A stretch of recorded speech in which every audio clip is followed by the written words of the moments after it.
नमो तस्स भगवतो अरहतो सम्मा सम्बुद्धस्स नमामि बुद्धं गुणसागरन्तं नमामि धम्मं सुगतेन देशितं नमामि संघं मुनिराज शावकं नमो बुद्धाय नमो धम्माय नमो संघाय। श्रद्धालु उपासक उपासिका तथा सम्पूर्ण सधर्म प्रेमी महानुभावहरू, सदा चाहिँ आज मिति 2077 वैशाख 29 गते बुधबार बिहानको 9 बजे सदा चाहिँ आज पनि हामी फेसबुक लाइभ धर्म देशना लिएर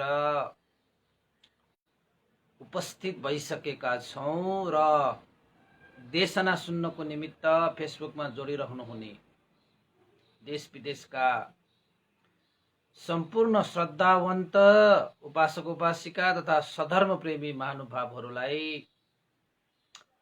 सदाझै म भिक्षु इमलो श्री सिद्धिमंगल बुद्ध विहार सिद्धिपुर साना गाउँ थसी महालक्ष्मी नगरपालिका वडा नम्बर 6 बुद्ध मार्ग ललितपुरबाट सबैलाई यो चिसो चिसो बिहानीमा न्यानो न्यानो मैत्रीपूर्ण स्वागत टक्र्याउन चाहन्छु। त उपासक उपासिका, आज हामीले जुन महाजनक जातक कथा देशनालाई हिजो औँसीको दिन परेको हुनाले एक भाग हामीले त्यहाँ छोडेका थियौं र हिजो माता पिता अनन्त ममता भन्ने विषयमा देशना गरियो। धेरै उपासक उपासिकाले सुन्नुभयो, कमेन्ट गर्नुभयो। पक्कै पनि आफ्नो अनन्त गुणले सम्पन्न आफ्ना आमा बुवाको गुण स्मरण गर्नुभयो होला, पुण्य सञ्चित गरेर पुण्यानुमोदन पनि गर्नुभयो होला। त आज हामीले महाजनक जातकको अन्तिम भागको रूपमा, यानी कि 6 भाग, अन्तिम भागको रूपमा महाजनक देशना गर्न गइरहेका छौं। तपाईहरूलाई याद होला कि महाजनक जसले राज्य त्याग गरेर महाविनिष्क्रमण गरेर आउनु भएको बेलामा महारानी शिवली देवीले महाजनकलाई जसरी भए पनि राज्यमा फिर्ता ल्याउने हिसाबले पछि पछि लागेर गएको थियो र साथमा मन्त्री अमात्य सेना र जनपदहरू पनि पछि पछि लागेर आएको थियो। अन्तस उपाय नहुँदाखेरि जनक महाराजले तिरिएक रेखा भनेर धर्को तानेको थियो। यो धर्कोलाई नागेर आउनेहरूलाई राजदण्ड दिनु भनेर। तर महारानी त्यो विषयलाई लिएर साह्रै चिन्तामा परे, सहन सकेन। छातीमा हातले छातीमा पिटेर रोई कराई त्यही ढले, त्यही बाटोमा ढले र त्यो तिरिएको रेखा नागे। सबै जनपदहरूले पनि नागेर आए। त्यति बेला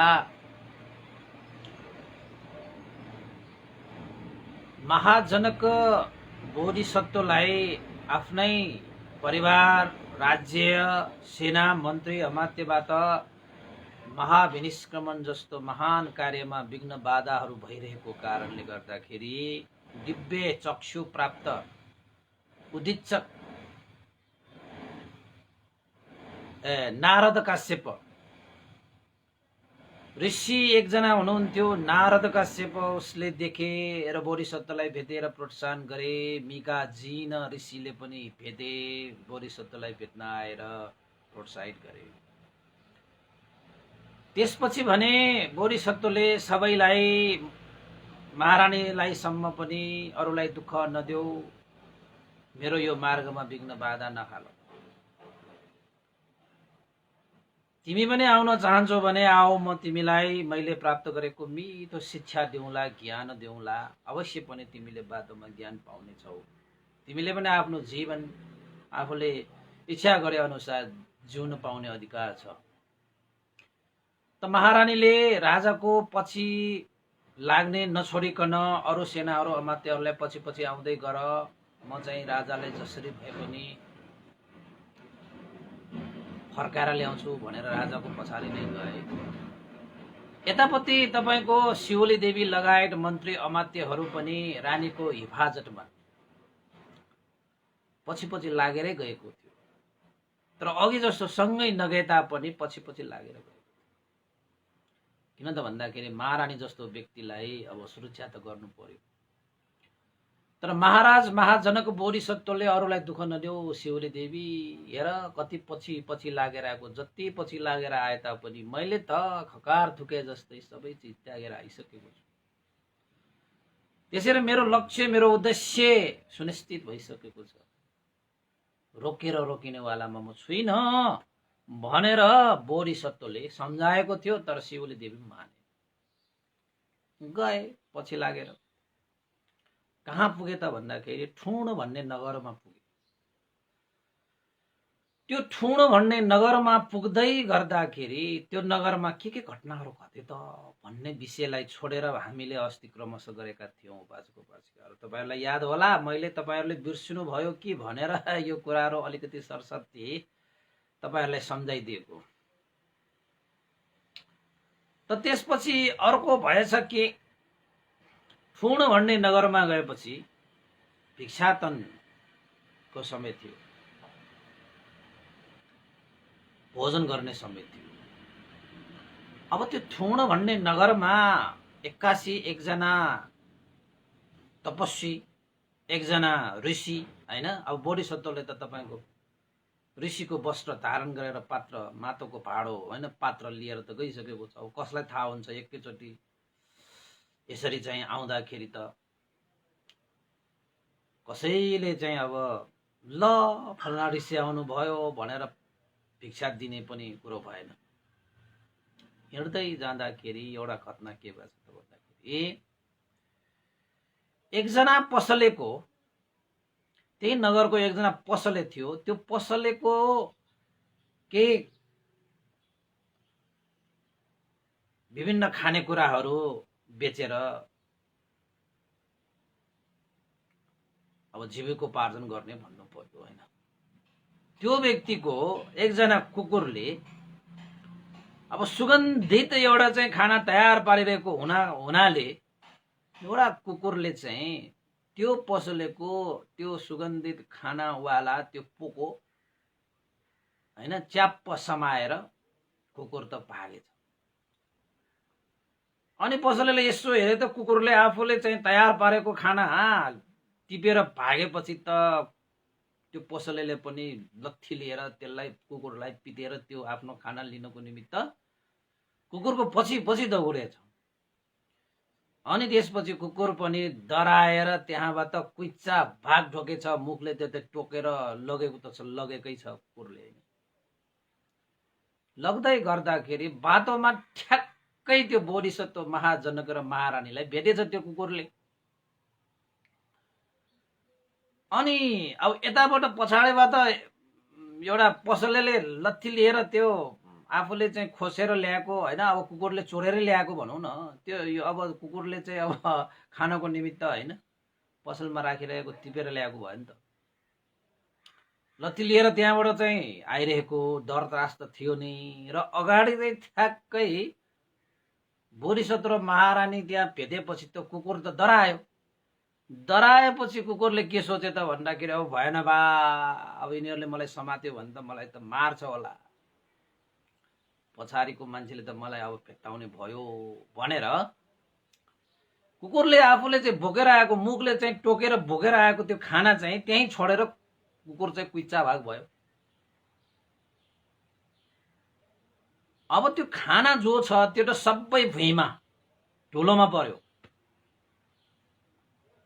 हैन। कुकुर पनि भाग्यो। यतापट्टि अब त्यो खानाको मालिक जो पसले छ त्यो पनि अब कुकुर जस्तो कसरी दौडिन सक्छ र? कुकुर त कति चाँडो दौडिन्छ, मान्छेहरू कहाँ त्यसरी दौडिन सक्छ? दौडिन सक्ने अवस्था पनि भएन। यतापट्टि पसलले पनि अब कुकुरले लिएर गयो भयो छोडिदेऊ भनेर ऊ पनि फर्केछ। यता कुकुरले टोकेर लग्न चाहिँ लगेकै हो, तर चाहिँ बोधिसत्व होइन महाजनक र महारानी शिवली देवीलाई भेटेपछि डराएर त्यहीँ छोडेर त्यो चाहिँ त्यहीँ भुइँमा पोखाएर त्यो चाहिँ भागेछ। अब त्यो भुइँमा पोखेको त्यो खाना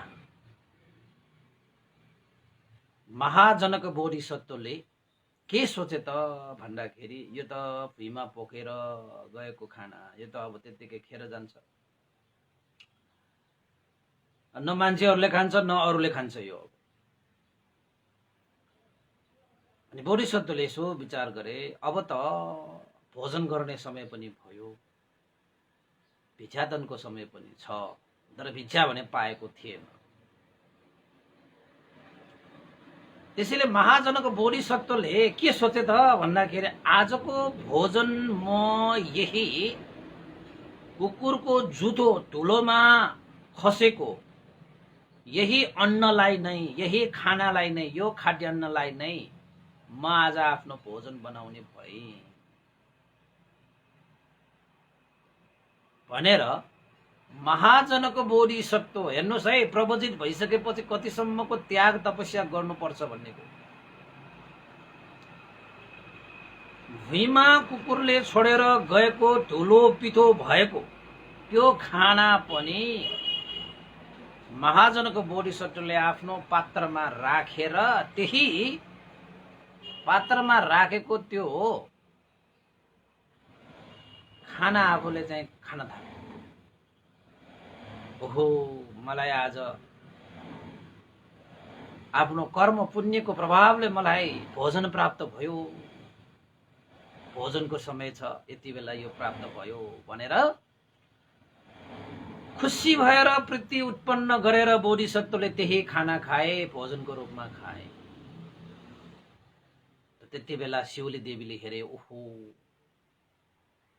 कस्तो देख्नु पर्यो मैले, महाजनक महाराज भनेको देवलोकको सुख भन्दा पनि बढी सुख भोग गरेका, के छैन, हीरा मोती जवाहरलाल पन्ना के छैन, नाम दाम ऐश्वर्य सम्पत्ति धन दौलत, हरेक दिन नगरमा चार दिशामा चारवटा र नगरको बीचमा मध्य भागमा एउटा दानशाला बनाएर दान गरिरहने महाराज जनक महाराज आज एउटा कुकुरको जुठो र अर्को भुइँमा धुलोमा परेको त्यो खाना पनि आफ्नो पात्रमा राखेर धन्य मैले आफ्नो कर्म संस्कार अनुसार मैले भोजन प्राप्त गरेँ भनेर खाइरहेको छ। आश्चर्य अद्भुत, आश्चर्य अद्भुत।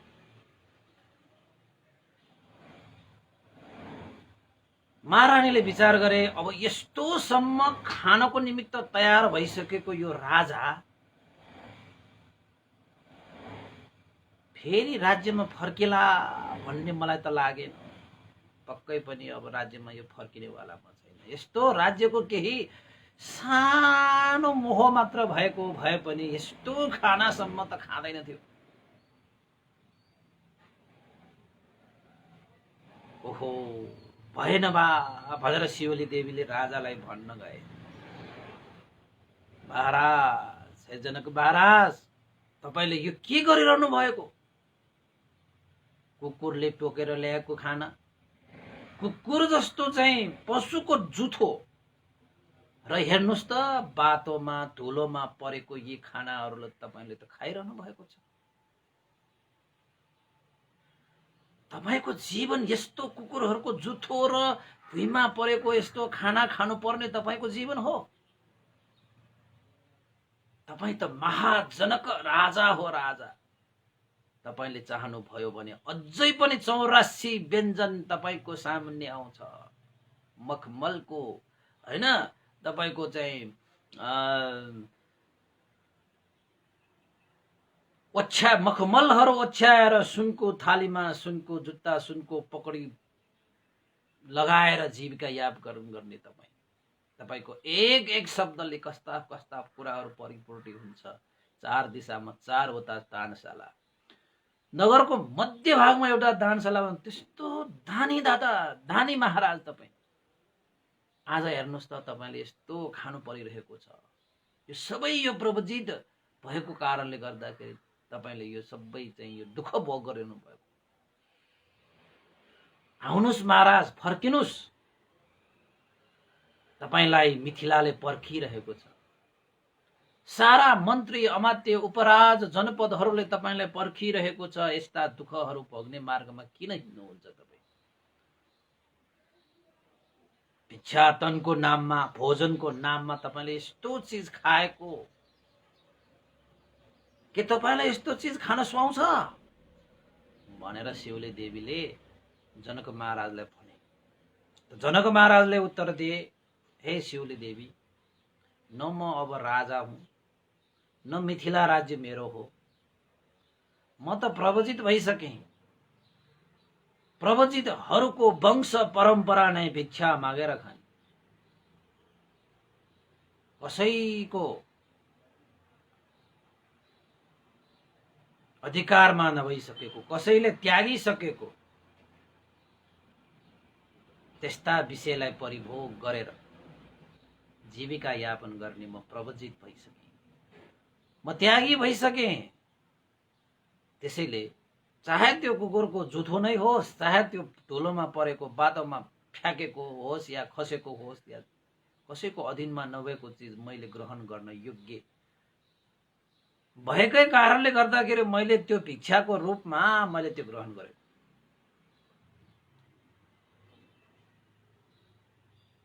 अब मलाई 84 व्यञ्जन यो चाहिँ भिक्षामा कुनै अन्तर छैन। चाहे 84 व्यञ्जन पाओस्, चाहे चाहिँ भिक्षा पाओस्, म त अब बाँच्नको लागि खाने हो। बाँच्नको लागि मात्रै मैले अन्नपान ग्रहण गर्ने हो। मलाई यो खाए, त्यो खाए, यस्तो खाए, त्यस्तो खाए, यहाँ खाए, त्यहाँ खाए, अब मलाई कुनै त्यसको चाहिँ काखा पाखा भएन। मात्र मैले खाइरहेको जीविका गर्नको निमित्त, यानी कि जिउनको निमित्त मात्रै मैले खाएको, त्यो भन्दा अल्वा के पनि होइन। मलाई के खाए, कसो खाए भन्ने पनि त्यसमा सवाल भएन। बस मैले भिक्षा खाएँ, भोजन खाएँ, त्यति मात्र थाहा छ मलाई। के खाएँ, कसो खाएँ मलाई थाहा छैन। त यो भातोमा यो खसेको यो खाद्यान्न त्यत्तिकै कुहिएर जान्छ, त्यत्तिकै यो चाहिँ भएर जान्छ। यो यस्तो चीज खान योग्य छ, त्यही भएर मैले खाएँ। मैले के बिराएँ? यो त त्यागी प्रवजित र तपाईको ऋषिहरूको यो त परम्परा नै हो। त्यही परम्परामा दोहोरिरहेको छु त मलाई के दोष? मैले के बिराएँ? के पनि बिराएन मैले। तपाईँ भन्नुहुन्छ म महाजनक राजा, म त राजा त्यागेर आएँ। मिथिला तपाईको राज्य, मैले त राज्य त्यागेर आएँ। अब त म एउटा ऋषि, एउटा चाहिँ प्रवजित हुँ, श्रमण हुँ म भनेर भने। त्यसपछि रानीको मनमा त छटपटी भयो। लौन्न नि के भनिरहेको छ यो महाराज जनकले। अब भने जनक महाराजलाई फर्काउन सकिन्न होला। यदि राज्यको सुख भोग अलिकति भए पनि मनमा आसक्त भएको भए यतिसम्मको त्याग तपस्या गर्न सक्दैन, यतिसम्मको धुलोमा परेको खान सक्दैन। मैले खानु परेको भए त म त बान्तै गर्थे कि भन्ने जस्तो लागेको शिवली देवीलाई। यो राजासँग अब कुनै आसक्त छैन, कुनै लगाव छैन, केहीमा पनि लगाव छैन। त्यसरी लगाव भएको भए त यसरी जीविका यापन गर्नै सक्दैन, गर्नै सक्दैन, गर्नै भनेर राजनीको मनमा त अब अलिकति पीडाले ठाउँ लिए, शोकले ठाउँ लिए, फिर्ता लान सकिँदैन के हो। जनक महाराजले भने, हे महारानी शिवली देवी, मसँग पछि आउने हो भने तिमीले पनि यस्तै जीवनलाई अपनाउने हो भने मात्रै मेरो पछि लाग। यस्ता जीवनहरू अपनाउन नसकिनेहरूले मेरो पछि लागेर पनि कुनै काम छैन। जाऊ, यदि तिमीलाई रानीको मोह छ र मिथिलाको मोह छ भने फर्किन सक्छौ, जाऊ फर्क्यौ। यही बेला हो जनक महाराजले पनि सोचे, अब यही बेलामा चाहिँ अब जति सुकै भने पनि पछि पछि लागेर आएको छ शिवली देवी, यही मौकामा उसलाई फर्काउनु पर्यो भनेर, हेर महारानी, यस्तो जीविका गर्न सक्नेहरू पछि लाग्ने हो, नत्र सकिँदैन भनेर चाहिँ फर्किनको निमित्त आग्रह गर्दाखेरि पनि शिवली देवी पनि फेरि महाजनकलाई त्यत्तिकै मन पराउने व्यक्ति, मिथिला नगरमा लगेर फेरि राज्याभिषेक गरे, राजा बनाएर आफ्नो छोरा दीर्घायु कुमारलाई चाहिँ राज्य अभिषेक गराउने त ठुलै चाहना थियो नि त। लागे, पछि लागे, मानेन। त्यसपछि जाँदै गर्दाखेरि एउटा ठाउँमा बालुवाहरू अलिकति भएको ठाउँमा, हैन, अलिकति खेल्ने एउटा चाहिँ खेल मैदान भएको ठाउँमा पुगेछ। त्यहाँ केही बच्चाहरू चाहिँ खेलिरहेको देखे, हैन। ती बच्चाहरू खेलिरहेको त्यो समूहमा एकजना कुमारी केटी, कुमारी कन्या भनौँ, बच्चै हो, त्यो ठुलो त कन्या भनेपछि ठुलो भइदिएला, होइन। सानो एउटा बच्चा खेल्ने ठिक्कको बच्चा चाहिँ खेलिरहेको बेलामा उसको एउटा हातमा चाहिँ एउटा चुरा, हेर्नुहोस् है तपाईँले यहाँ चाहिँ योमा, र अर्को हातमा चाहिँ दुईटा चुरा थियो। खेलिरहेको कस्तो त भन्दाखेरि बालुवालाई एउटा भाँडोले खन्याएर खेलिरहने, अनि यो हात चलाउनु पर्ने, यो पनि चलाउनु पर्ने, त्यो पनि चलाउनु पर्ने, यसरी चाहिँ बालुवा खनाएर यसरी खनाएर बच्चाहरूको बिचमा चाहिँ, अब बच्चाहरू न हो, बालुवा खेल्ने, ढुङ्गा खेल्ने, माटो खेल्ने, दट्ठी खेल्ने, त्यो त बच्चामा तपाईँहरू कति खेल्नुभयो होला। उनीहरू भने बालुवा खेलिरहेको थियो, एउटा चाहिँ एउटा भाँडो, होइन, अब नेवार भाषा ट्वाचा भन्छ, होइन, एउटा ट्वाचाले यसो गरेर खेलिरहेको। अब हात त चलाउनु पर्यो दुईटै खेल्दाखेरि त। जुन हातमा एउटा चुरा लगाएको थियो त्यो हात चलाउँदाखेरि कुनै पनि स्वर आएन, आवाज आएन।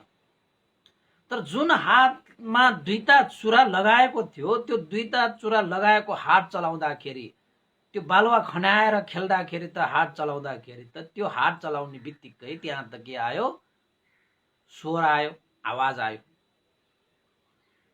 त्यो चिज बोधिसत्व महाजनक राजाले ठ्याक्कै देखे, सुने। शिवली देवी पनि अब पछाडि आइरहेको छ, उसले पनि अब राजा रोक्यो भने रोकिने, अगाडि बढ्यो भने बढ्ने त हो। महाजनक बोधिसत्वले यसो हेरे, हो, यो बच्चाहरू खेलिरहेको समूहमा एउटा कुमारी केटी छ, जुन केटीले दुईटै हात चलाइरहेको छ, तर एउटा हात चलाउँदाखेरि एउटा चुरा भएको हातमा कुनै स्वर आएको छैन, कुनै आवाज आइरहेको छैन। तर अर्को जुन हात छ जसमा दुईटा चुरा लगाएको छ, त्यो चुरा लगाएको हात चल्दाखेरि त स्वर आएछ, आवाज आएछ। बाटोमा यसरी खेलिरहनु अर्थपूर्ण छ। यो कुमारी केटी यदि पण्डित हो भने यसको कारण, यसको अर्थ म सोध्ने छु भनेर महाजनक बोधिसत्व महाराजले त्यो कुमारी केटीलाई सोधे, हे कुमारी कन्या, हैन, एउटा चाहिँ हे बालिका, जे भन्नुस् त्यहाँ भने, तपाईले याद गर्नु भएको छ तपाईले दुईटा हातमा दुईटा किसिमले चुरा लगाउनु भएको छ। एउटा हातमा एउटै मात्रै चुरा छ, जुन एउटा चुरा लगाएको हात जतिसुकै चलाउँदाखेरि पनि स्वर आएको न, आवाज आएन। तर तपाईको अर्को हात जुन छ, जुन त्यो हातमा दुईटा चुरा लगाउनु भएको छ, त्यो चुरा लगाउँदा त्यो चुरा लगाएको हात चलाउँदाखेरि चाहिँ आवाज आएको छ। मलाई यो विषय साह्रै अर्थपूर्ण लाग्यो। हे कुमारी, यसको अर्थ तपाईलाई थाहा छ? कुनै त्यसको चाहिँ माने राख्छ कि राख्दैन यो विषयमा भनेर सोधिसकेपछि त्यो कुमारी केटीले के भने, त्यो कुमारी बालिकाले के भने? यसो हेरेपछि त ऋषिमुनि, अब उसँगै फेरि शिवली देवी महारानी पनि छ। यसो हेरेपछि त्यो कुमारी केटीले के भने त भन्दाखेरि,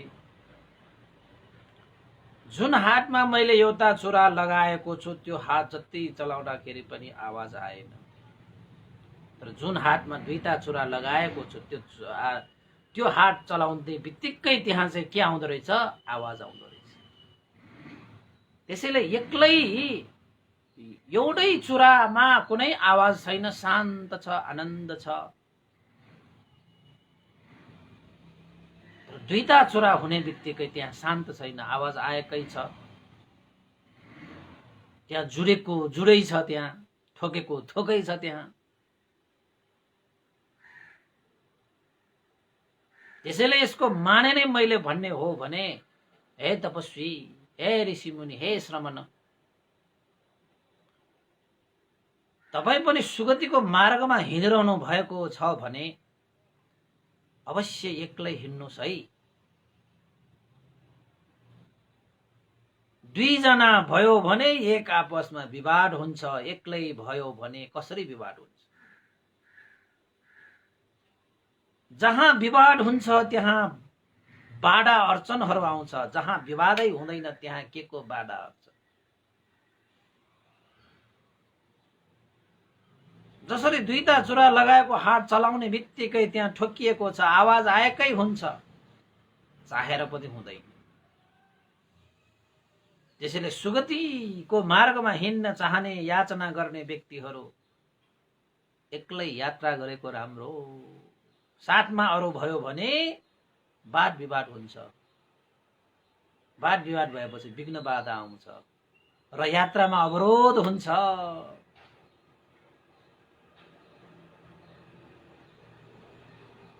तपाईले मेरो हातमा हेरेको त्यो चुराले तपाईले यो कुरा बुझ्नुस् न। तपाईले मसँग अर्ध सोधे, मैले अर्ध भनिदिए भनेर कुमारी केटीले जनक महाराज बोधिसत्वलाई त्यसो भने। जनक महाराज बोधिसत्वले त्यो कुमारी केटीको त्यो कुरा सुनेर, हो यो कुमारी केटीले सही कुरा भनिरहेको छ, एक्लै हुँदा के कोसँग विवाद गर्ने? जब विवादै छैन भने त्यहाँ कसरी बाधा आउँछ?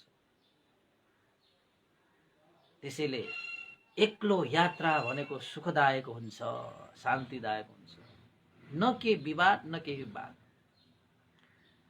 अब यहाँ चाहिँ के भयो त भन्दाखेरि चाहिँ शिवली देवी पनि नजिकै छ, सँगै छ, बिचरा नजिक सँगै भइसकेपछि दुईजनामा एक न एक दिन तपाईको चुरा हात हल्लेपछि चुरा ठोकिए जस्तै आवाज त निस्किन्छ निस्किन्छ एक न एक दिन। त मेरो सुगतिको यो यात्रामा मलाई बाधा नहोस् भनेर जनक महाराजले त्यो शिवली देवीलाई के भने त भन्दाखेरि, हे शिवली देवी, तिमीले सुनिहाल्यौ कुमारी कन्याको तिमीले कुरा सुनिहाल्यौ। एउटै चुरा लगाउँदाखेरि जतिसुकै हात हल्लाउँदाखेरि पनि आवाज निस्किँदैन। दुईटा मात्र चुरा लगाउनु पर्छ, त्यो भन्दा बढी चुरा लगायो भने त त्यो भन्दा बढी नै आवाज आउला, ठोकिएला। तर दुईटा मात्र लगाउँदाखेरि पनि हात चलाउने बित्तिकै ती दुईटा भने पनि ठोकिहाल्छ। हेर शिवली देवी, यो कुमारी कन्या, यो कुमारी केटीले मेरो शिरै निउरिने गरी मलाई शब्दको बाणहरू प्रहार गरिरहेको छ। म त केश मुण्डन गरेर पात्र धारण गरेर प्रत्येक बुद्धहरूले लगाउने यो वस्त्रहरू लगाएर दुःखबाट मुक्त भएको अवस्था प्राप्तिको लागि हिँडेको मान्छे एक्लै हिँड्दाखेरि पो विघ्न बाधा नआउला। हे शिवले देवी, तिमी मेरो सँगै छौ।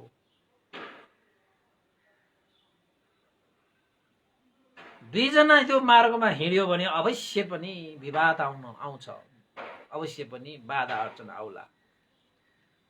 त्यसैले हे शिवले देवी, आजदेखि मैले के भनिरहेको छु, न म राजा हुँ, न मिथिला मेरो राज्य हो, न शिवली देवी मेरो श्रीमती हो, न महाजनक शिवली देवीको श्रीमान हो। मैले सबै त्यागिसकेको छु।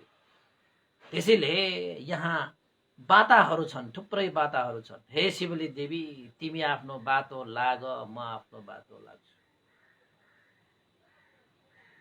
शान्ति मार्ग, सुखको मार्गमा एक्लै हिँड्नुमै सुखकर छ, शान्तिकर छ। तिमी पनि हेर्छौ भने एक्लै हिँड।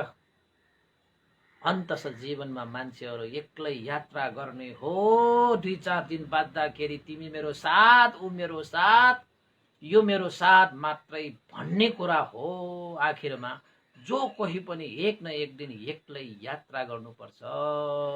जसले एक्लै यात्रा गर्न जानेको हुन्छ उसले महान चीज प्राप्त गरेको हुन्छ। हे शिवले देवी, तिमी आफ्नो बाटो लाग। न म तिम्रो श्रीमान हो, न तपाईँ मेरो श्रीमती हो, न म मिथिला मेरो राज्य हो, न म मिथिलाको राजा हो। सबका सब त्यागेर म प्रबोधित भएका जुन सुख र शान्ति प्राप्तिको लागि अब मैले कुनै विघ्न बाधा रहित, वाद विवाद रहित हुने गरी एक्लै यात्रा गर्नुपर्छ। देखेनौ कुमारी केटीले कसरी मेरो शिरलाई निहुराइदियो, तिम्रो साथ भएको कारणले गर्दाखेरि। प्रवजितहरूलाई, यो स्त्रीहरू, यो साथहरू भनेको त मलिनता हो, मलिनता हो। यसले धमिलो पार्दै लान सक्छ। त्यसैले हिँड, तिमी आफ्नो मार्गमा हिँड, म आफ्नो मार्गमा हिँड्छु भनेर भनिसकेपछि त शिवली देवीले त ओहो, जनक महाराजले त सबै चिज त्यागिसकेको छ। र आज म जति सुकै पछि लागेर उहाँलाई फर्काउने भनेर चाहिँ हिँडिरहँदाखेरि पनि उहाँले त हाम्रो कुनै नातै छैन भनिरहनु भएको छ। एक्लै यात्रा गर्ने कुरा गरिरहनु भएको छ। ठिकै छ। अब म राजा महाजनकको पछि लाग्ने छैन। म मिथिलामा फर्किनेछु भनेर महाजनक त्यो बोधिसत्व, अहिले त तपस्वी भइसक्यो, ऋषि भइसक्यो, महाश्रमण भइसक्यो। हात जोडेर तपाईको यात्रा सफल होस्। तपाईको यात्रामा म विघ्न बाधा डाल्ने छैन। तपाईको यात्रामा म वाद विवाद गर्ने छैन। मलाई बिदा दिनुहोस्, तपाईको यात्रा सफल होस् भनेर महाजनक बोधिसत्वसँग बिदा पनि मागे। बिदा पनि मागे। हेर्नुहोस् है, बिदा मागेर त्यहाँबाट फर्के। अलिकति केही चाहिँ तपाईको चाहिँ अलिकति त्यहाँ हिँडिसकेपछि बोधिसत्व त अगाडि गइहाले। शिवली देवी चाहिँ बोधिसत्वलाई छोडेर के आएको थियो, अलिकति टाढा के पुगेको थियो, सहनै सकेन, छोडेर जान सक्दै सकेन त। मिथिला नगरमा पाइला चाहिँ अगाडि बढ्दै बढेन। जति अगाडि सार्छु भन्छ त्यति त्यो पाइलाहरू त बोधिसत्वको पिछा गर्ने मात्रै मनाउँदो रहेछ। अलिकति तारा पुगेपछि सहनै नसकेर छाती पितेर भए पनि शिवली देवीले फेरि बोधिसत्वको पिछा गरे। महाराज मैले सकिनँ, मैले प्रयास गरेको मैले सकिनँ, म तपाईँको पछि नै आउँछु, म तपाईँको पछि नै आउँछु। बोधिसत्वले विचार गरे, ओहो यो स्त्री जातिहरूको मन कति कोमलो हुन्छ, आफूले गरिसकेको निर्णयमा पनि अधिक रहन सकेन। फेरि फिर्ता आएर म तपाईँकै पछि लाग्छु भनेर आइरहेको छ। यद्यपि उसलाई थाहा छ यो पिछा गर्नु भनेको पनि वाद विवाद र समस्या विघ्न बाधा अर्चन गर्नु र उसको मनमा विघ्न बाधा अर्चन नहोस् भन्ने पनि चाहन्छ, तै पनि पछाडि आएको छ। के गर्ने अब? यो स्त्री जातिहरू भनेको यस्तै होला भन्दै चाहिँ महाजनक चाहिँ अगाडि गएछ। त्यसपछि शिवली देवी पनि पछाडि आएछ, रुँदै कराउँदै होइन, आँसु झार्दै पुस्दै आएको छ। जाँदै गर्दाखेरि नगरको एउटा उसुकार बाँसको काम गर्ने एकजना कामदारको आँगनमा पुगेछ। धेरै लामो यात्रा गरेर आइसकेको कारणले गर्दाखेरि त्यो उसुकारको घरमा आँगनमा यसो एकछिन बसे। त शिवली देवी पनि त्यहीँ बसे। त उसुकारले काम गरिरहँदाखेरि बाँसलाई आगोमा तताएर त्यो आगोलाई सिद्धा पारिरहेको रहेछ। अनि सिद्धा पारिरहेको बेलामा त्यो उसुकारले के गर्दो रहेछ भने, बाँसको काम गर्ने मान्छेलाई उसुकार भन्छ है, तपाईँले याद गर्नुहोस्। तपाईँ अहिले पनि बाँसको काम गर्ने थुप्रो छ नि त। उसुकारले चाहिँ एउटा आँखा बन्द गरेर एउटा आँखाले यसो हेर्थ्यो त्यो बाँस कतिको सिद्धा भयो भनेर। बार बार दुईटा आँखा भइकन पनि एउटा आँखालाई चिम्लेर अर्को आँखालाई हेर्दै त्यो सिद्धा छ कि बाङ्गो छ भनेर हेरिरहेको त्यो दृश्य महाजनको बोधिसत्वले हेरिरहेको थियो। यो उसुकारले त दुईटै आँखा भइकन पनि यो बाँसलाई सिद्धा पार्दाखेरि एउटै आँखाको मात्रै काम लिइरहेको छ।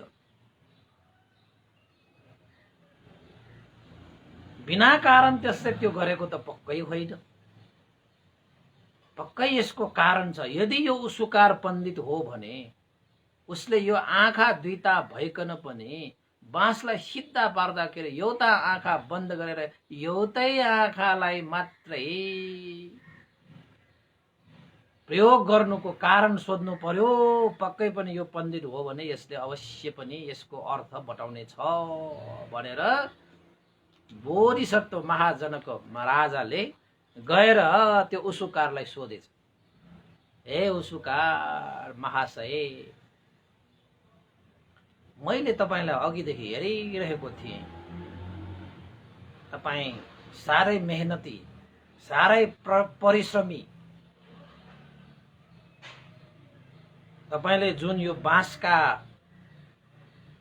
कामहरू गरिरहनु भएको छ नि, आगोमा तपाईले हालेर त्यसलाई चाहिँ सिद्धा पार्नको निमित्त पनि आगोमा अलिअलि पोल्ने के त्यो बाङ्गो भयो भने तपाईले त्यो बाँसलाई सिधा बनाउनको निमित्त तपाईले दुईटै आँखा भइकन पनि तपाईले एउटै आँखाको मात्र प्रयोग गर्नुभयो। एउटा आँखा चिम्लेर अर्को आँखा तपाईले हेर्नु भयो नि त। कहिले यताको आँखाले हेर्छ, कहिले उताको, तर दुईटा आँखाले तपाईले हेर्नु भएन। सिद्धा पार्ने समयमा तपाईले एउटै आँखा मात्र प्रयोग गर्नुभयो। यसको कुनै कारण छ? यसको कुनै अर्थ छ के? तपाईले मलाई बताउन सक्नुहुन्छ भनेर चाहिँ महाजनको बोधिसत्वले भने। त्यसपछि उसुकारले भने, यसो हेरे, ओहो यो त ऋषि, यो त तपस्वी, यो त प्रभजित, यो त त्यागी, यही व्यक्तिले मलाई सोधिरहेको छ। भनिदियो नि त उसलाई। हे श्रमण, मैले अरू बेलामा त आफ्नो दुईटै आँखा प्रयोग गरेर बाँसको काम गरिरहेकै छु, तर जब जब यो बाँसलाई सिधा पार्ने समय आउँछ तब मैले एउटै आँखाको मात्र प्रयोग गर्छु, त्यहाँ दुईटा आँखा प्रयोग गरिँदैन। जब सिधा पार्ने सवालमा हामीले दुईटा आँखा प्रयोग गरिन्छ त्यहाँ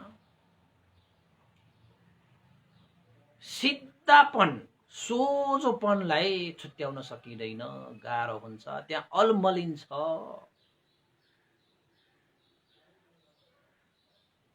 जब त्यो बाँसलाई सिधा पार्ने सवालमा मैले एउटै मात्रै आँखा प्रयोग गर्छु, किन त भन्दाखेरि एउटै आँखाले मात्रै सिधा देखिन सक्छ, सोझो देखिन्छ। दुईटै आँखा खोलेर हेर्यो भने त सिधा हो कि सोझो हो अलमलिन्छ। सही रूपमा सिधा भएको त्यहाँ छुट्याउन गाह्रो हुन्छ। तपाईँलाई थाहा छ नि, कहिलेकाहीँ त यो तपाईँले चाहिँ सिधा कहीँ चाहिँ एउटा चाहिँ निशाना लगाउनु पर्यो भने आँखा एउटा मात्र, एउटा आँखा यसो गर्छ नि त। बन्डुक हान्ने मान्छेले पनि एउटै आँखाले हान्छ नि। तपाईँ याद छ है तपाईँलाई? त दुईटै आँखाले त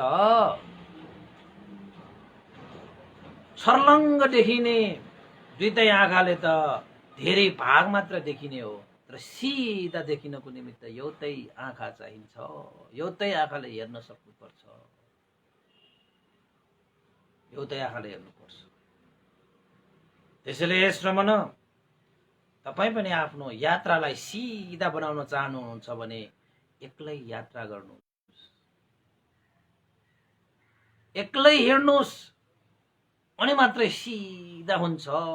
दुईटै आँखाले हेरेपछि त्यो बाँसलाई सिधा हो कि बाङ्गो हो त्यो छुट्याउन गाह्रो भए जस्तै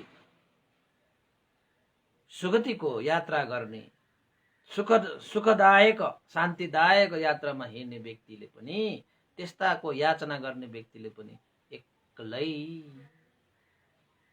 हिँड्न सक्नुपर्छ, एक्लै अगाडि बढ्न सक्नुपर्छ।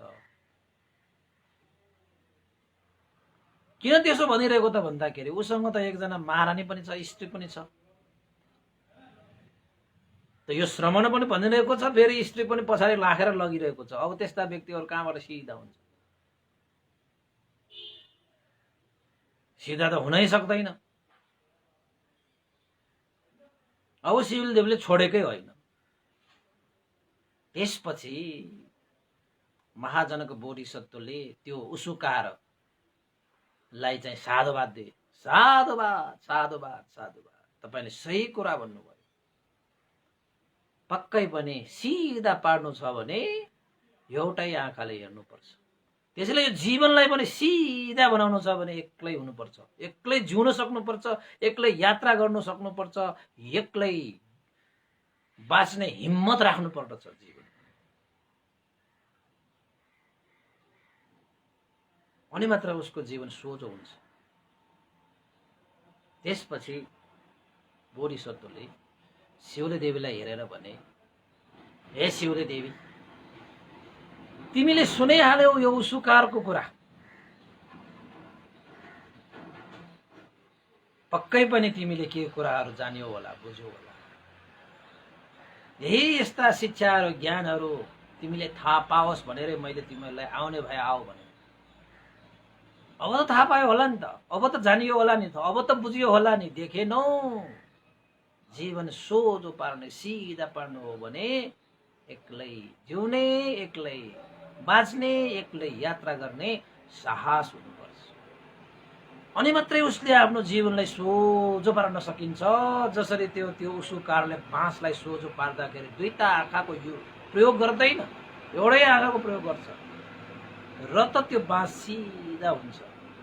दुईटै आँखा राखेर यसो हेऱ्यो भने त सिधा हो कि बाङ्गो हो हेर्नै सकिँदैन। तपाईँले लत्थीलाई हेर्नुहोस् त, यसो राखेर सिधा हो कि बाङ्गो, यसो हेर दुईटा आँखा, यो दुईटा आँखा राख्यो भने त अलमलिन्छ, एउटा आँखा चिम्लिरह्यो भने ठ्याक्कै सिधा हुन्छ। हे शिवले देवी, आजदेखि तिमी मेरो श्रीमती पनि होइन, म तिम्रो श्रीमान पनि होइन, म मिथिलाको राजा पनि होइन, मिथिला मेरो राज्य पनि होइन। म त श्रमण भएँ, म त प्रभुजीले भएँ, म हिमालय पर्वतमा गएर ध्यान साधना गरेर अभिज्ञा ज्ञान प्राप्त गरेर जानेछु। के छ र लानु जिन्दगीमा, सबै चिज छोडेरै जाने हो। को छ र सँगै आउने संसारमा सबै एक दिन चाहिँ छोडेरै जाने। म मेरो भन्ने संसारमा केही छैन। खालि हामी 2-4 दिन बाँच्नुको लागि म मेरो भन्दै भन्दै बाँचिरहेका हुन्छन्, हाँसिरहेका हुन्छन्, नाचिरहेका हुन्छन् त हाम्रो जीवन बितेको हुन्छ। त वास्तविक रूपमा हामीले जीवनलाई जिएकै हुँदैन। 7,000 वर्षसम्म म यसरी बाँचिसकेको छु शिवली देवी। अब म जति पनि बाँच्छु त्यो सही मानेमा आफ्नो जीवनलाई जिउने छु। त्यति बेलाको मान्छेहरूको आयु 10,000 वर्ष थियो। 7,000 वर्षसम्म त महाजनको बोधिसत्वले त त्यस्तो इन्द्र महाराजले भोग गर्न नसकेको चाहिँ सम्पूर्ण भौतिक सुख, शारीरिक सुख, मानसिक सुख, कति सुख त्यो सबै सुख भोग गरेर बसिरहेको त परम सुख शान्त त प्राप्त गरेको छैन नि त। दुःखबाट मुक्त भएको त छैन जस्तो गरे पनि। त त्यसपछि शिवली देवीलाई त झन पीडा पर्यो। अझ त त्यहाँ चाहिँ छोडेरै जान्छु भनेर गइसकेको व्यक्ति पनि सहनै नसकेर फेरि बोधिसत्वको पछि पछि लागेको। फेरि उसुकारको त्यो एउटा घटनाले त थप चाहिँ एउटा आघात भयो शिवली देवीलाई। ओहो, अब जनक महाराजले यस्तो भनिरहेको छ, मेरो मनले मानिरहेको छैन, म पिछा गरिरहेको छु, यतापट्टि नजाउँ भन्ने पनि लाग्छ। किनभने उहाँको मार्गमा उहाँलाई हिँड्न दिनुहोस् होइन। म आफ्नो मार्गमा हिँड्छु भनेर पनि नसकिने अवस्था छ। ओहो, भएन बा। छटपटी भयो, पीडा भयो, शोक भयो। ओहो, शिवली देवीलाई आँसु झर्यो। जनक महाराजले जति सुकै सम्झाए तापनि शिवली देवी भने फर्केकी होइन, पछि लागेको छ। जाँदै गर्दाखेरि चाहिँ तपाईको हिमालय पर्वतको एउटा चाहिँ नजिक आइपुगिसकेको छ। किन पुगिसकेको त भन्दाखेरि घाँसहरू आइसकेको छ। जङ्गलको सिमाना आयो। जङ्गलको सिमानामा घाँसहरू उम्रिरहेको थियो। त जनक महाराजले ओहो, अब त म जङ्गल भित्र प्रवेश गर्ने समय पनि भइसकेको छ। बाटोमा यतिका कुराहरू भेटाएर सुनेर पनि यो शिवली देवी मेरो पछि नै आइरहेको छ। अब त जङ्गलको मार्ग छ। यो भन्दा त कति कठिन हुन्छ, कति आश्चर्यजनक हुन्छ। शिवली देवीले त्यस्तो चाहिँ घनघोर जङ्गलमा कसरी उसले चाहिँ मेरो पछि लागेर उसले आफ्नो जीवनलाई सार्थक तुल्याउन सक्ला? भएन। अब कुनै न कुनै उपाय लगाएर भए तापनि यो शिवली देवीलाई यही रोक्नु पर्छ, अन्यथा यो त जङ्गलमा पनि पछि लाग्ने भयो भनेर बोधिसत्वले हिमालय पर्वतको नजिक पुगेको बेलामा उम्रिएका ठुल्ठुला लामा घाँसहरू हुन्छ के, त्यसलाई मुन्ज घाँस भनिन्छ पाली भाषाबाट। मुन्ज लामा तपाईको चाहिँ तपाई पनि कहीँ जङ्गलमा जानुभयो भने लामो घाँसहरू उम्रिएको के, पुरा पात जस्तो घाँसहरू। अनि बोधिसत्वले गएर त्यही मुन्ज घाँसलाई आफूले हातले चाहिँ समातेर त्यो घाँसलाई काटेर टुक्रा पारेर चुडालेर रानीलाई देखायो। हे शिवली देवी, मैले यो हिमालय पर्वतको नजिकको हरियो घाँसहरू मध्येको एउटा घाँस मैले चुडालेको छु, मैले चाहिँ छुट्टाएको छु। के अब मैले त्यो घाँसबाट छुट्टाइसकेको, चुडालिसकेको यो घाँसलाई अब फेरि म त्यो घाँसलाई फेरि त्यो घाँसमा मैले जोड्न सक्छ कि तिमीले जोड्न सक्छ? न कसैले जोड्न सक्छ? के यो सम्भव छ? पुनः चुडालिएको त्यो घाँसलाई पुनः त्यो घाँसमा जोडिन सक्छ कि सक्दैन?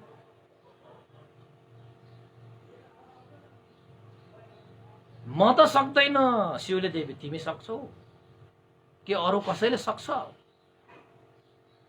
यसो हात दिएर शिवले देवीले त्यो घाँस दिन्छ, लामो घाँस के, त्यो घाँस दिन्छ। यदि तिमी सक्छौ भने यो घाँसलाई फेरि त्यही बोटमा जोडिदिऊ, सक्छौ तिमी? शिवले देवी त अचम्म मान्छ, यो महाराज त कस्तो कुरा गर्छ बा। अब आफूले चुडालिसकेको घाँसलाई, घाँसबाट छुतालिसकेको त्यो घाँसको बोटबाट छुतालिसकेको त्यो घाँसलाई फेरि जोड भनेर भनिरहेको छ कि तिमी सक्छौ भनेर सोधिरहेको छ। यो त सम्भवै छैन। यो त असम्भव विषयलाई चाहिँ राजाले तिमी सक्छौ भने गर भनिरहेको छ। महाराज तपाईँले के भन्नुभएको? यो त प्रकृतिको विरोध हो। प्रकृतिको विरोधमा गएर कसैले केही सम्भव पार्न सकिँदैन। तपाईँ स्वयं आफैले चाहिँ हातले टिपेर चुडालिसकेको त्यो घाँसलाई मेरो हातमा थमाइदिएर यो घाँसलाई यो घाँसको बोटमा फेरि जोड, जस्ताको तस्तै जोड भनिरहनु भएको छ भने यो कार्य असम्भव छ, यो हुनै सक्दैन। तपाईँले गर्न नसके चाहिँ मैले पनि गर्न सक्दैन र यस्तो कार्य, प्रकृतिको विरोधको कार्य कसैले पनि गर्न सक्दैन। जसरी आगोलाई तपाईँले चिस्याइदिनुहोस् भन्नुभयो भने म सक्दैन, पानीलाई चाहिँ नबगाऊ भन्यो भने म सक्दैन, हावालाई नचिस्याऊ नचलाऊ भन्यो भने म सक्दैन। त्यसरी नै तपाईँले यो चुडाल्नु भएको यो घाँसलाई फेरि त्यो पुनः त्यो घाँसको बोटमा म जोड्न म पनि सक्दैन। यो असम्भव हो, यो हुनै सक्दैन भनेर शिवले देवीले महाजनक राजालाई बिन्ती चढाए। अनि बिन्ती चढाइसकेपछि महाजनकले के भने त भन्दाखेरि, हे शिवली देवी, बस त्यसरी नै हो। मैले पनि राज्य त्यागे, राजा त्यागे, जनपद त्यागे, मन्त्री त्यागे, अमात्य त्यागे, आफ्ना पुत्र दीर्घायु कुमार त्यागे, हुँदा आफ्नो चाहिँ अर्धाङ्गी भनेका शिवली देवी तिमीलाईसम्म मैले चाहिँ जसरी यो घाँसले आफ्नो बोटलाई छुट्टिसकेको छ फेरि पुनः जोडिँदैन, त्यसरी नै मैले चाहिँ सबै चिजलाई त्यागिसकेको छु, सबै चिजलाई मैले छोडिसकेको छु। अब पुनः राजा हुन जाने, मिथिला राज्यमा फर्किने त्यो असम्भव भइसकेको छ। त्यसैले हे शिवली देवी, तिमीले यो घाँस जसरी फेरि पुनः त्यो घाँसको बोटमा जोड्न असम्भव भनिरहेका छौ, त्यस्तै नै मेरो लागि पनि मिथिला राज्य फर्किनु, राज्य सम्हाल्नु मेरो लागि पनि असम्भव हो। न तिमी महारानी, न मेरो तिमी श्रीमती हो, म न तिम्रो चाहिँ श्रीमान हो। त्यसरी नै मैले सबै कुराहरू त्यागिसकेको छु हे शिवली देवी भनेर भनेपछि त शिवली देवीको मनले त अब चाहिँ थाम्न सकेन। अब चाहिँ थाम्न सकेन। रोक्ने कुरा त के हो? अब जनक महाराजलाई हिमालय पर्वतमा जानको लागि रोक्ने कुरा त के हो? आफू नै होसमा बस्नसम्म पनि सकेन। त्यसपछि त शिवली देवी ओहो, जनक महाराजले अति भन्यो, असह्य भयो, गाह्रो भयो। भएपछि शिवली देवी त घाँस समात्दै त्यही महामार्ग भनिन्छ हैन, पाली भाषाबाट त्यही महामार्ग भनेको बोधिसत्वहरू हिँडेको मार्गलाई महामार्ग भनिन्छ। बोधिसत्व हिँडेको मार्गमा त्यही नै बेहोस भएर गल्याम्म लडे। के गर्ने, उपाय नै भएन कि। शिवली देवीले त्यस्तोसम्म चाहिँ पछि लागेर फर्काउने प्रयत्न गर्न आएको महाजनको बोधिसत्वले त्यस्तोसम्म आउँदाखेरि चाहिँ सायद जो कोही पनि फर्किन्छ होला। सेना मन्त्री अमात्यहरू पछि आइरहेका छन्, रानीलाई सुरक्षा दिनुपर्छ भनेर पछि आउनु पनि भनेको हो। आएका छन्, जनताहरू पनि पछि लागेर आएको रहेछ। पछि त अमात्यहरू, मन्त्रीहरू, सेनाहरू सब पछि लागेर आए। शिवली देवी त गड्ल्याम्म लडिसके, बेहोस भएर लडे, अचेत भएर लडे। त महाजनक बोधिसत्वले यसो शिवली देवीलाई हेरे, ओहो आश्चर्य आश्चर्य, यी पृथक जनहरू आफ्नो आसक्तिमा यतिसम्म तासिएर बस्छ कि प्राप्त नभइसकेपछि अचेतन भएर लड्न पुग्दो रहेछ। विडम्बना त हो यो। कोही मान्छेले परम सुख शान्त निर्वाण प्राप्त नभएर कोही मान्छे अचेत भएर लडेको देखेन बोधिसत्वले। तर पृथक जनहरू भनेको आफूले चाहेको इच्छा गरेको यो भौतिक चिजहरू प्राप्त नहुँदाखेरि चाहिँ अचेत भएर लड्न सक्दो रहेछ। पृथक जनहरू भनेको यो भौतिक चिजमा कति आसक्त हुन्छ, यो काम सुख भौतिक सुख भोग सुखमा कति आसक्त हुन्छन्। नपाउने देखेपछि फेन्टै हुने, बेहोसी भएर जाने। मैले श्रोता पढ्न पाइन, मैले सकृतागामी पाइन, मैले अनागामी पाइन, मैले अरहन्त पाइन भनेर कोही पनि फेन भएर गएको छैन। किन त भन्दाखेरि मार्गफलमा नपुगेकाहरू सबका सब पृथक जन नै हुन्। पृथक जनहरू भनेका काम सुख भोग सुख भौतिक सुख लौकिक सुखहरूमा मात्रै लिप्त भइरहेका हुन्छन्, त्यसमा मात्रै आसक्त भइरहेका हुन्छन्। त्यो चिज पाएन भने यसरी लड्न सक्दो रहेछ भनेर बोधिसत्वले शिवली देवीलाई अन्तिम पल्ट हेरेर बिचरा भन्दै बोधिसत्व त कहाँ गए? हिमालय पर्वततिर बोधिसत्व गए। यतापति शिवली देवी त लडिरहेको छ, बेहोस भइरहेको छ। जनक महाराज त जंगलमा पसिरहेको। गए जनक महाराजले, आखिर त अन्ततः जनक महाराज बोधिसत्वले महाविनिष्क्रमण गरेरै छोडे, हिमालय पर्वततिर गए। यतापति शिवली देवी त बेहोस भएर लडिरहेको थियो।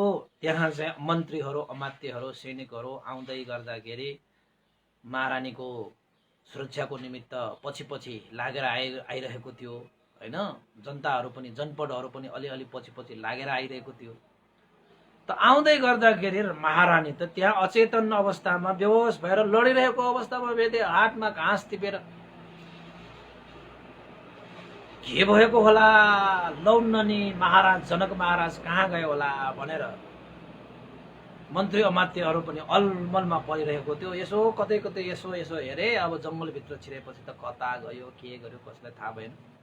त्यसपछि चाहिँ जल छर्क्यो महारानीको जिउमा, मुखमा। पानी भनेको के जल भनेको, पानी छर्कियो। जल छर्किएपछि त महारानी चाहिँ होसमा आए। होसमा आउने बित्तिकै घाँसै समाएर यसो हेरे मन्त्री अमात्य सबका सब छन् है, तर राजा छैन, जनक महाराज छैन। उसलाई हेर्न मन लागेको त जनक महाराज हो, तर त्यहाँ कोही पनि छैन। जति सुकै मान्छेहरू होस् न, शिवली देवीलाई चाहिँ जनक महाराज नभइकन हुँदैन। त उसले खोजेको नपाएपछि शिवली देवीले सोधेछ अमात्यलाई, हे मन्त्री अमात्य जनक महाराज कहाँ छ? त्यसपछि मन्त्री अमात्यले भने हात जोडेर, महारानी हामीलाई के सोच्छौ त्यो विषय त तपाईलाई थाहा हुनु पर्ने। तपाई पो पछि पछि लागेर आएको त, हामी त कति टाढा तपाईको सुरक्षाको निमित्त मात्रै पछि पछि आएको। महाराज कहाँ गए, कसो गयो, कस्तो भयो भन्ने कुरा त तपाईलाई पो थाहा होला। हामी तपाईलाई सोधिरहेका छौं, हाम्रा महाराज जनक महाराज कहाँ हुनुहुन्छ? लौ ननी शिवली देवीलाई त पर्यो पश्चात। अनि भने, हे मन्त्री, हे अमात्य, हे सेना, हे जनपदहरू, म हारे। मैले अन्तिम समयसम्म पनि जनक महाराजलाई आफ्नो मार्गमा रोकेर मिथिला नगरमा फर्काउने मैले ठुलै प्रयत्न गरे। बाटो भरि मैले चाहिँ प्रयत्न नगरेको कुनै समय पनि छैन। धेरै प्रयत्नहरू मैले गर्दै पनि अन्तिमतः जनक महाराजले मलाई घाँस दिनुभयो, घाँस हेराउनु भयो। हे महारानी, मैले यो चुडालेको यो घाँस के फेरि तिमीले यो घाँसको बोटमा फेरि जोड्न सक्छौ भनेर मलाई घाँस दिनुभयो त मैले भने असम्भव छ। त जनक महाराजले पनि यो भन्नुभयो म पनि मिथिला नगरमा फर्किने र पुनः राजा हुने पनि यस्तै असम्भव छ भनेर भनेको त्यो मैले सहनै सकेन। म धले महामार्गमा म धले। राजा त गयो होला जङ्गलभित्र, खोज जाऊ। केही बेर खोजे पनि तर जङ्गल घना जङ्गल थियो, कहीँ पाएन। सबै मन्त्री अमात्य सेनाहरू चाहिँ निराश भएर फर्के। शिवली देवी चाहिँ कुरिरहेका थिइन्, पक्कै पनि खोजेर ल्याउनुहुन्छ होला, भेटाउनुहुन्छ होला, म फेरि जानुपर्छ। तर कसैले भेट्टाएन। निराश भएर मन्त्री अमात्य सेना जनपदहरू चाहिँ फर्केर जङ्गलबाट फर्केर आएर महारानीले भने, महारानी हामी पनि हारे, हामीले पनि खोज्न सकेन, पाएन। त्यसपछि महारानीले चाहिँ खुबै धैर्य गरे। अब नपाउने नै भयो भन्ने निश्चित भइसकेपछि डाँडा किटेर भए पनि सहे, अब बेहोस पनि भएन। पाउला कि भयो भने झन् गाह्रो हुन्छ कि, बरु पाउँदैन भनेर आशै मारिदियो भने बरु शान्त हुन्छ कि, मन आनन्द हुन्छ कि। अब जनक महाराजलाई भेटेसम्म त पाउँछ कि फिर्ता जानुहुन्छ कि आशा त भइहाल्छ नि त, होइन? त अब त आफूले पनि देखिएन, कसैले पनि देखिएन, कहाँ कसो के पनि थाहा नभइसकेपछि त पक्कै पनि जङ्गलभित्र कहाँ जानुभयो होला, कहाँ खोज्ने? अब कसरी रोक्न सकिन्छ? भयो भनेर बल्ल चाहिँ शिवली देवीले अब भने जनक महाराजलाई त्यागे र त्यहाँ बसेर शिवली देवीले सबैलाई के भने त भन्दाखेरि, जुन स्थानमा मैले अन्तिम पल्ट बोधिसत्व जनक महाराजलाई मैले भेटेको थिएँ, देखेको थिएँ, जनक महाराजको सम्झनामा उहाँको महानताको गुणलाई स्मरण गर्नको निमित्त यो स्थानमा एउटा जनक महाराजको नाममा एउटा चैत्य स्थापना गर्नु। हेर्नुहोस् है, शिवली देवीले कतिसम्म पो गरेको चाहिँ अन्तिम पल्ट देखेको, बिहानै कि बेहोस हुनुभन्दा अगाडि जुन दृश्य देखेको थियो, त्यो जङ्गल, त्यो हिमालय पर्वतको सीमान्त क्षेत्रमा जनक महाराजको एउटा स्तूपा बनाइदिए, चैत्य बनाइदिए स्मरणको लागि है। त्यसपछि त्यहाँबाट आएर कहाँ पनि शिवली देवीले चाहिँ जनक महाराजको नाममा एउटा चैत्य निर्माण गरे त भन्दाखेरि, जहाँ कुमारी कन्या बच्चाहरू खेलिरहेको थियो त्यो स्थानमा, जहाँ बोधिसत्व र शिवली देवीको एउटा विशेष घटना उनीहरूले प्राप्त गरेको थियो, फेला परेको थियो, त्यो स्थानमा पनि जनक महाराजको नाममा यस्तो ज्ञान, होइन, यस्तो कुरा मलाई सुनाएको, यस्तो कुरा सुन्न पाएको यो स्थान भनेर त्यो स्थानमा पनि एउटा जनक महाराजको नाममा चैत्य एउटा स्थापना गरे। त्यसपछि अर्को ठाउँमा कहाँ बनाए त भन्दाखेरि, एउटा उसुकार बाँसको काम गर्ने, जहाँ एउटै आँखाले हेरेर मात्रै सिधा बनाइन्छ भन्ने यस्तो ज्ञान भएको स्थान, ज्ञान प्राप्त गरेको स्थान, होइन, त्यस्तो ज्ञान उत्पन्न भएको त्यहाँ स्थान। र जनक महाराजले शिवली देवीलाई त्यही कुराको ज्ञान दिएको त्यो स्थान भनेर त्यहाँ उसुकार भेटेको स्थानमा पनि त्यहाँ पनि एउटा चैत्य स्थापना गरे। र शिवली देवीले प्रवजितहरू कति त्यागी हुन्छन् भन्ने विषयलाई छर्लङ्ग देखेको, जहाँ चाहिँ एउटा कुकुरको जुठो चाहिँ उसले चाहिँ फ्याँकेर गएको खाना भुइँमा परेको, तर बोधिसत्वले त्यही भुइँमा परेको खाद्यान्नलाई पात्रमा राखेर भिक्षाको रूपमा ग्रहण गरेको त्यो स्थानमा पनि शिवली देवीले एउटा चैत्य स्थापना गरिदिए सम्झनामा। त्यसपछि अर्को एउटा पनि चैत्य स्थापना गरे। कहाँ स्थापना गरे त भन्दाखेरि जुन स्थानमा महाजनक बोधिसत्वलाई मिथिला राज्यले प्राप्त गरेको थियो, यानि कि आम्र वनमा आँपको बगैँचामा सबभन्दा पहिला मिथिला नगरमा महाजनकलाई प्राप्त गरेको त मङ्गल शिला, आम्र वनको एउटा मङ्गल शिलामा प्राप्त गरेको हो नि त। त्यो मङ्गल शिला आम्र वनमा पनि शिवली देवी महारानीले जनक महाराजको नाममा एउटा चैत्य स्थापना गरे र त्यही आम्र वनमा आफ्ना पुत्र राजकुमारलाई, दीर्घायु कुमारलाई राज्य अभिषेक गरे, राजा बनाइदिए र मिथिला नगर सुरक्षित भए, मिथिला नगर अनाथ भएन।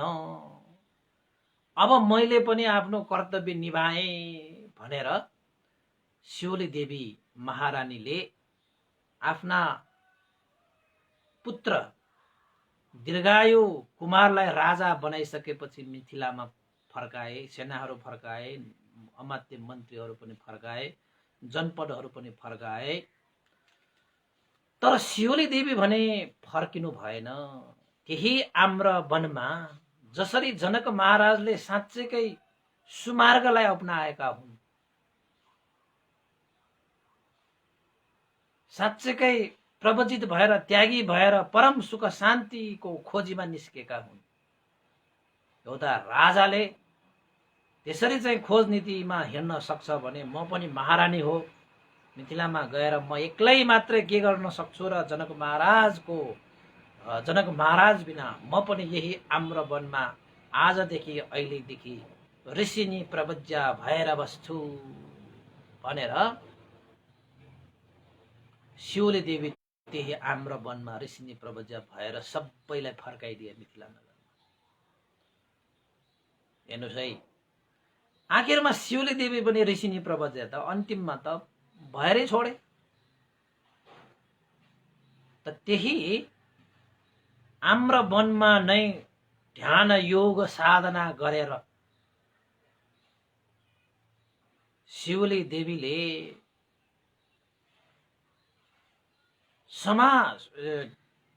ध्यान साधना प्राप्त गरेर परलोक हुँदाखेरि ब्रह्मलोकगामी भई भनेर उल्लेखित पाइन्छ।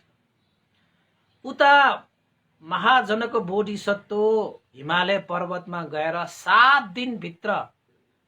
दिन ध्यान साधनाको अभ्यास गरेर 7 दिन भित्रमा नै अभिज्ञा र समापति ध्यानलाई लाभ गरी लिए।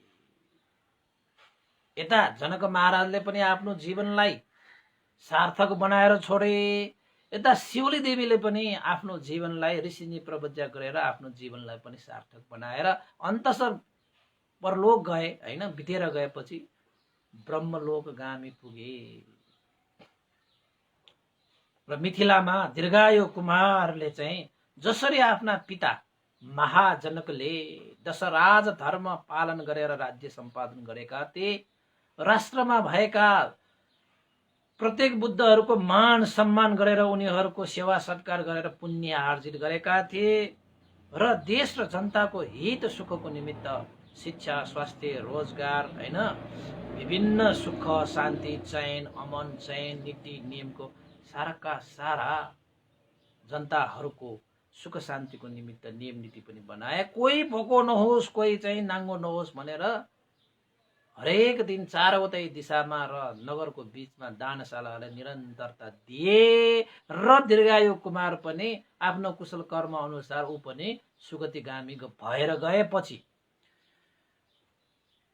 यसरी महाजनको जीवन कहानी, जातक प्रसङ्ग भगवान बुद्धले भिक्षुगणहरूलाई सुनाइरहनु भएको थियो र अन्तमा त्यो जातक समाधानको लागि भन्नुभयो, हे भिक्षुगण, भगवान बुद्धले सिद्धार्थ कुमारको रूपमा जन्म लिँदाखेरि मात्रै 29 वर्षको उमेरमा महाविनिष्क्रमण गरेका होइनन्। पारमिता गुण धर्म सम्पादन गर्ने क्रममा तथागत भगवान बुद्धले कयौं महाविनिष्क्रमणहरू गरेका छन्। त्यसमध्येमा यो जनक महाराजको रूपमा बोधिसत्व भएर जन्मिरहँदाखेरि मैले त्यति बेला पनि महाविनिष्क्रमण गरेको थिएँ।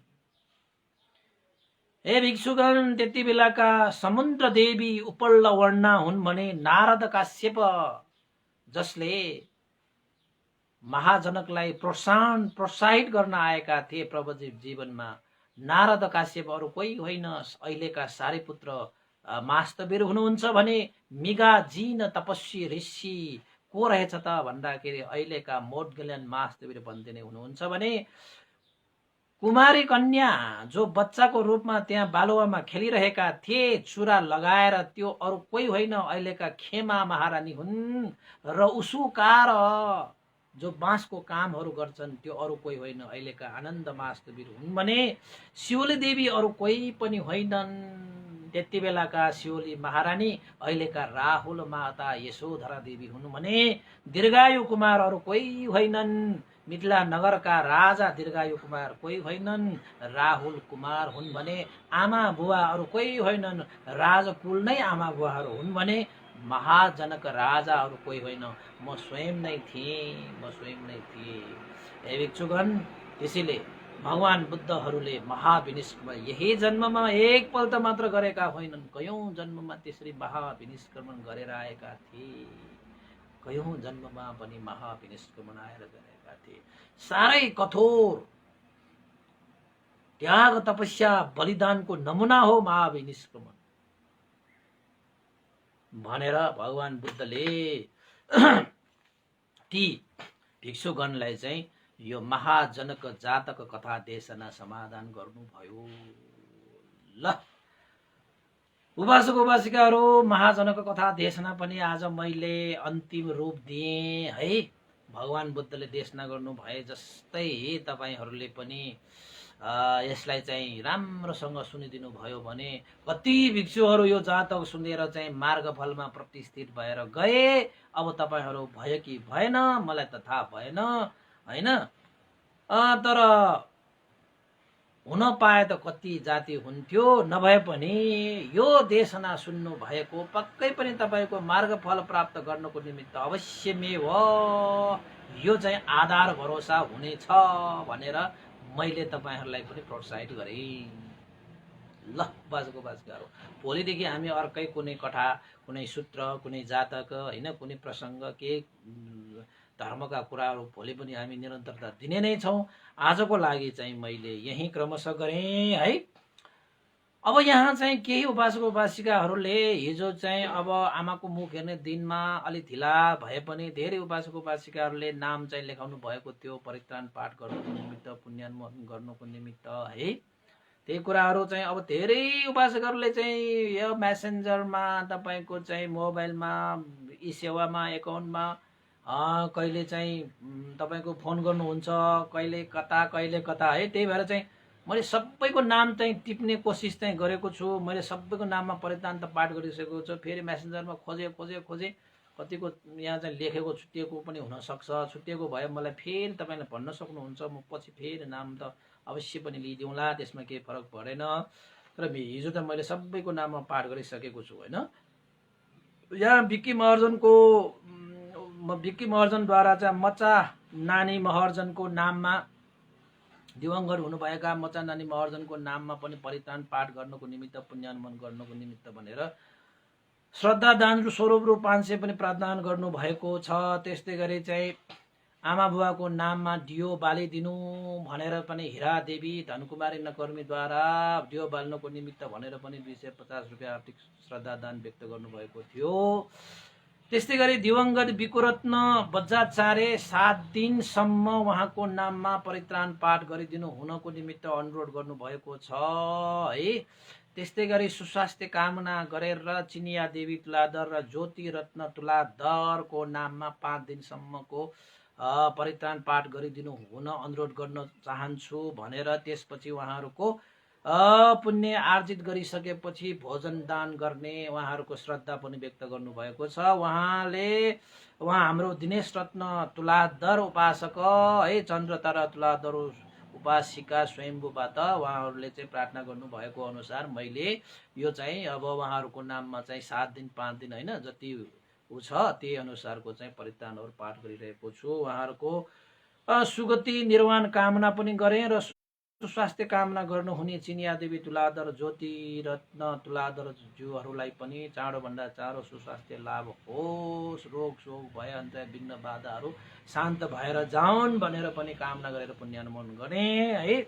त्यसरी गरी यहाँ चाहिँ माधुरी शाक्य उहाँ चाहिँ ग्वारको ललितपुरबाट हुनुहुन्छ। उहाँले पनि दिवंगत हुनुभएका मोहनमाया शाक्य आमाको नाममा उहाँ उपासिकाले पनि ध्यान केन्द्र निर्माणको लागि रु 10,000 श्रद्धा दान व्यक्त गर्नुभएको छ। उहाँ माधुरी शाक्य ग्वारको ललितपुरज्यूलाई पनि धेरै धेरै साधुवाद छ र उहाँको आमा मोहनमाया शाक्यको सुगति निर्माण कामना पनि गरेँ।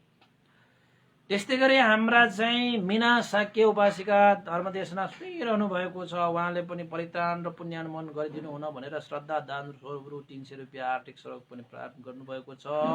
उहाँको अजी बुद्धमाया शाक्य र सासुमा धनमाया शाक्यको नाममा भनेर भन्नुभएको छ। उहाँहरूको पनि नाममा पनि मैले परित्राण र पुण्यानुमोदन गर्ने अवश्य नै छु, गरिसकेको पनि छु। र त्यस्तै गरी चाहिँ रेणुका देवी शाक्यज्यूले पनि दिवंगत चन्द्र देवी शाक्यको नाममा पनि परित्राण पाठ र पुण्यानुमोदनको लागि उहाँले प्रार्थना गर्नुभएको छ र श्रद्धा सुमन श्रद्धा दान स्वरूप रु 1000 रुपियाँ पनि श्रद्धा दान व्यक्त गर्नुभएको छ। त्यस्तै गरी हाम्रा साह्रै श्रद्धावान हाम्रा उपासक हुनुहुन्छ पोखराबाट हरिश गुरुङ, तपाईँहरूले धेरै नाम सुन्नुभएको होला उहाँ धेरै श्रद्धावान है र बुद्ध धर्ममा चाहिँ एकदमै श्रद्धायुक्त राखेर उहाँले यो देशनालाई पनि सुनिरहनु भएको छ। पहिलादेखि नै उहाँले चाहिँ श्रद्धाहरू व्यक्त गरिरहनु भएको छ। यो समयमा चाहिँ उहाँको आमाको सुस्वास्थ्य कामना गर्दै उहाँले पनि हिजो मलाई फोनै गर्नुभएको थियो, टेक्सै गर्नुभएको थियो। साथै उहाँको भाइ बुहारीको सुस्वास्थ्य कामना गरेर पनि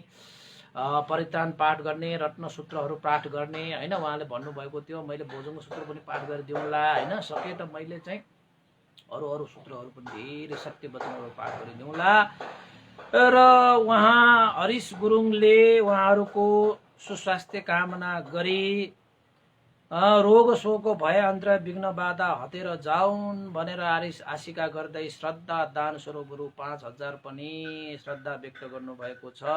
उहाँ श्रद्धालु उपासक हरिश गुरुङ पोखराबाट हुनुहुन्छ भने उहाँको आमालाई चाँडोभन्दा चाँडो सुस्वास्थ्य लाभ होस्, रोग शोक भय अन्तर विघ्न बाधाहरू हटेर जाउन्।